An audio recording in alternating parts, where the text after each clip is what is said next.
Hi, I'm Stephen Holder here with Rick Stroud at One Buck Place. Day 2 of Bucs camp here on Sunday. A couple of headlines to start with. Cadillac Williams limped off a little bit, had a little bit of a mild ankle sprain.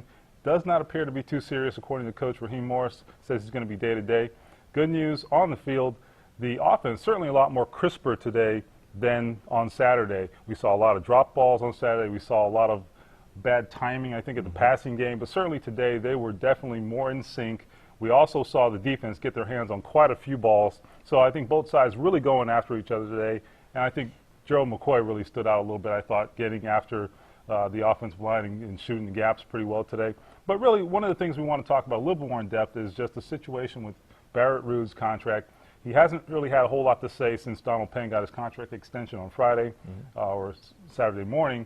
But, you know, this is certainly a delicate situation for this team. Why do you think, Rick, the Bucs have decided not to offer him a contract extension as of yet? Well, I think that as Mark Dominic said, the GM, that there is a pecking order. And clearly, if your franchise quarterback is Josh Freeman, you have to protect him. And I think that's what makes Donald Penn a priority. That and the fact that he's not a guy who's made a lot of money in this league. Barrett Ruud, remember, was a second-round pick. All of that said, Raheem Morris felt it was necessary to have a meeting with Barrett Ruud before this deal was finalized to make him aware of what was happening.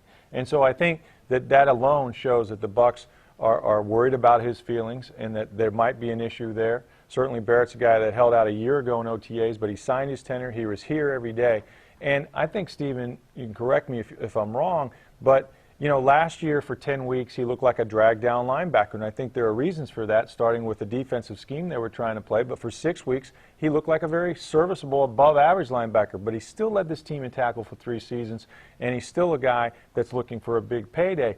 But I mean, you tell me, we know Barrett Ruud very well, and it's just not necessarily, it's hard to draw a conclusion about him not wanting to talk. He knows why we want to speak to him, but he just hasn't been available. Right, exactly. And you mentioned him being the leading tackler 3 years in a row. Certainly got a great resume.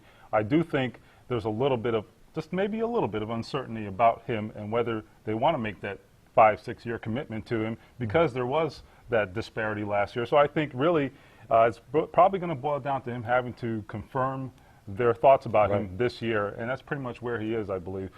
He'll play through it. He's a professional, but probably not thrilled about the situation. So he and the rest of his teammates will be out here for 2 practices on a steamy Monday. We'll be back here to update you at that time.